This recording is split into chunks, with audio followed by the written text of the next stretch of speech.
Fuck.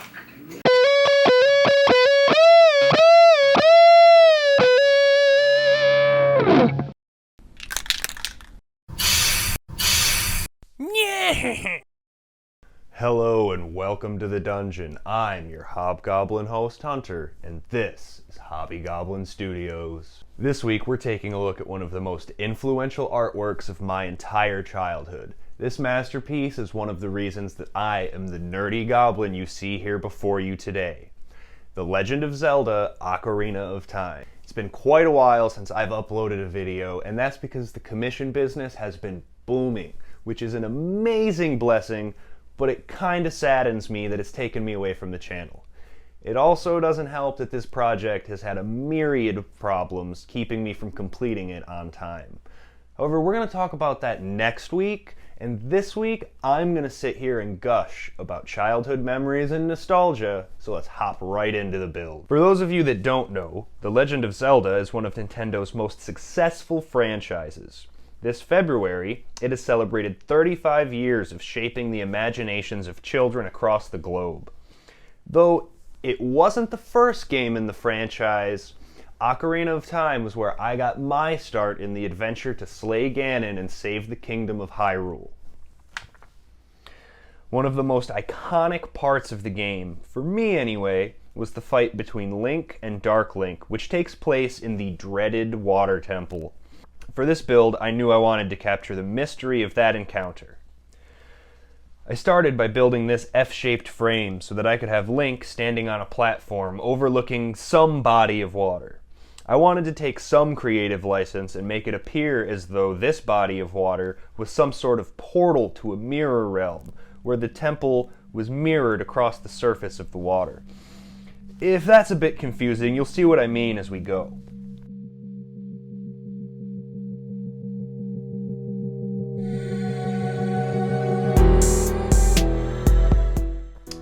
I also use a neat trick with Lego to keep all of the angles a nice 90 degrees. If you build a right angle with Lego and use it as a jig to keep the corners flush, you're going to have perfect right angles every time.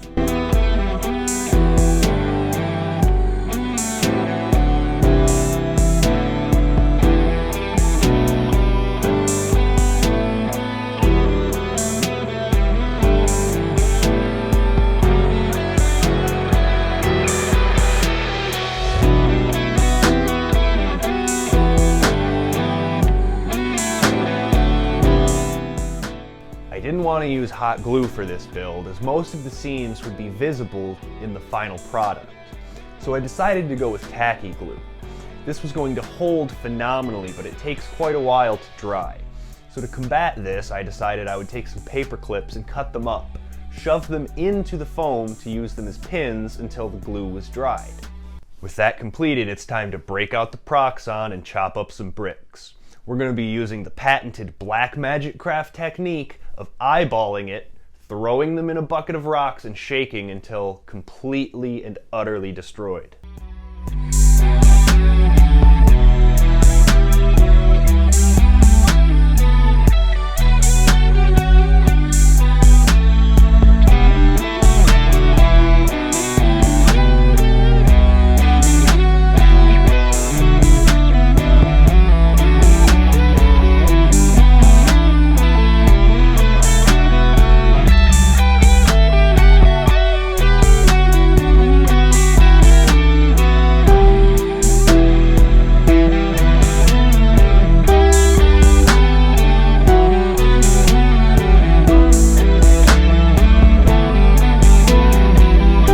The water temple in the game is made up of much larger stones than what I'm using here, but I think that this gets the point across. I still remember the first time I explored that temple and came across this ominous, empty room flooded with water, a soft, rolling fog across the ground, with nothing more than a decrepit old tree in the center. Suddenly, a dark, shadowy figure appears, and as you wait for him to reveal himself, you realize it's just a dark version of yourself that you're going to have to defeat if you're to save the kingdom. Even as a kid, I realized there was something more here, even if I didn't know exactly what that was. And as an adult, I can draw parallels to it in my daily life. What an incredibly deep scene for something that's supposed to be a children's game.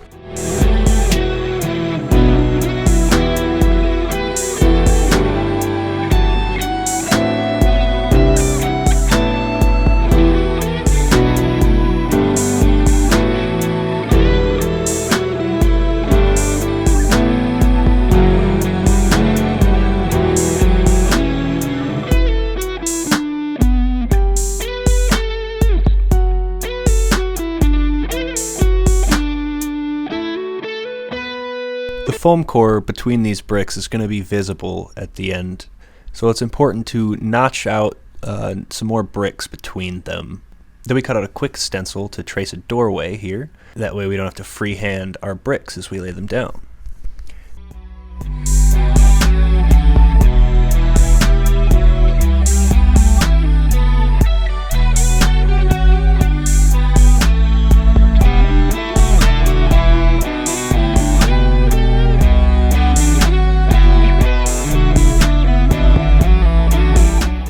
Then it's a simple matter of following that line, laying our bricks, and then filling in the rest of the wall. We do the same thing on the bottom side, and the bricks are done.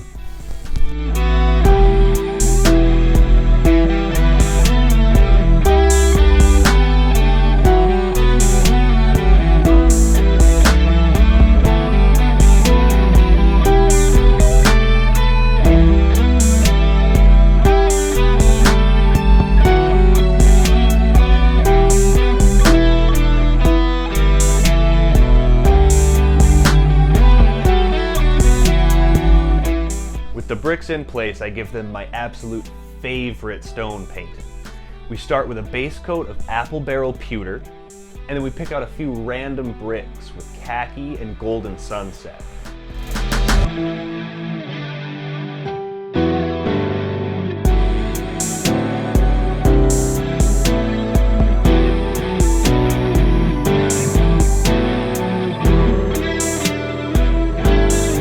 Right now it looks a bit bright and it's kind of hurting your eyes. But after a few dry brushes and a nice black wash, all the colors get tied together very nicely. Hopefully it's a little bit easier to see what I mean when I say I want the temple to be mirrored across the surface of the water.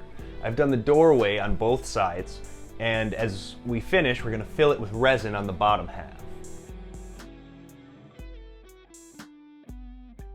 The next step is the modeling compound, tile grout, and plaster rocks that you've come to know me for.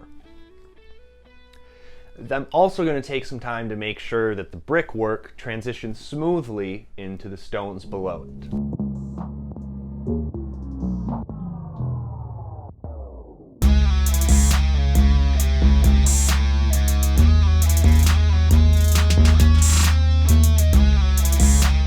With that all finished, all that's left to do is hide the seams with some drywall filler and paint the framing black.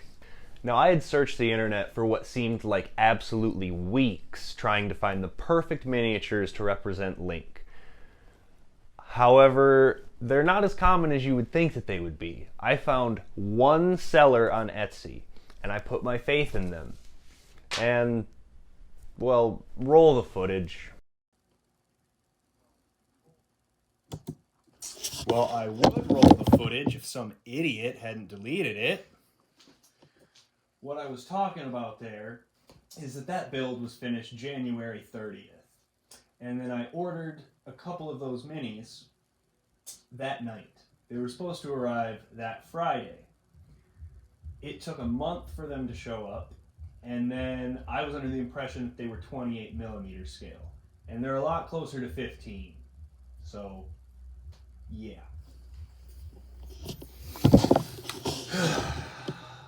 So I had to pivot, and I decided I would do a conversion and make my own version of Link. If you guys want to see how I do that, make sure you click the subscribe button below, because that's going to be next week's video.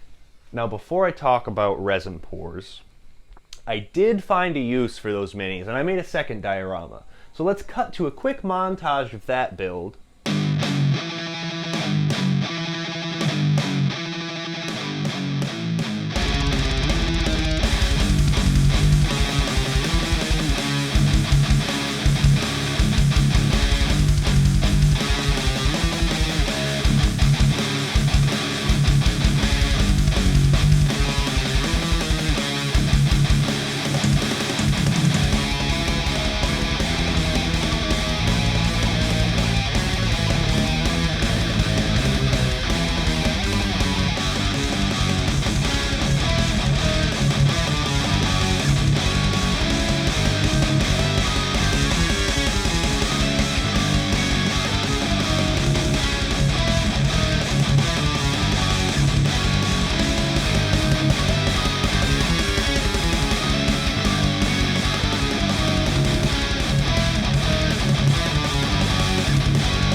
that turned out looking absolutely phenomenal. I'm really impressed with how it turned out. But now on to the resin.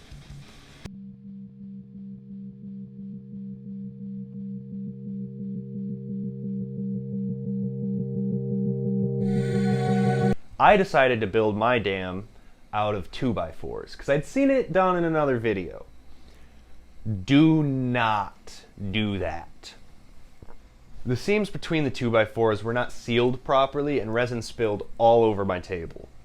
I'm not sure what steps I missed from the video that I was following, but in the future I'm just going to stick to the way I know how to do it. At this point I was in full-blown panic mode, and I was more concerned about fixing the mess I had just made than filming the rest of this video.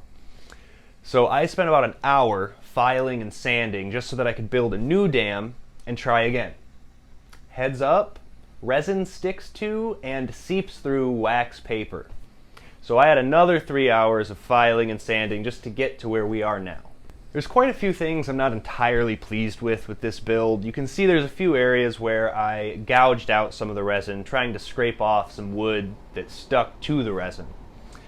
And when I was sanding it, I didn't do the greatest job. When I gloss varnished it, I realized that you could see some of the scratches from the sandpaper. But you know what? I learned a lot, and I'm super excited to be able to try this again. So maybe for the 36-year anniversary, we can do something absolutely epic. I think the second diorama turned out pretty awesome though, but I don't really need two of them. And lately I've been thinking about how I want to give back to the YouTubers that have inspired me.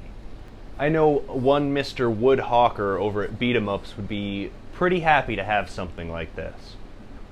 If you guys don't know who he is a person that reviews Nintendo Switch games, and he does some streaming. He also does some really interesting videos where him and his partner Kimberly buy gifts for each other that are Nintendo Switch accessories, and they're usually pretty goofy, and those are some of my favorites that he does. He also occasionally takes time to talk about depression and his struggles with mental health. His open communication and honestness with his community is something that I find very admirable, and that's where I want to be with you guys. Him talking about his struggles has really helped me to become better at dealing with things that I have to deal with in my own life. And so for that, I want to thank him. So Wood, I really hope you enjoy this diorama, and I hope that it brings you some happiness. And to those of you that are watching, thank you so much for supporting me. If you'd like to support me any further, head on over to hobbygoblinstudios.com and ask me about painting something for you, or building you an awesome piece of terrain. Thank you guys so much for watching, and until next time, keep on crafting. And don't forget to hair flip all over that subscribe button.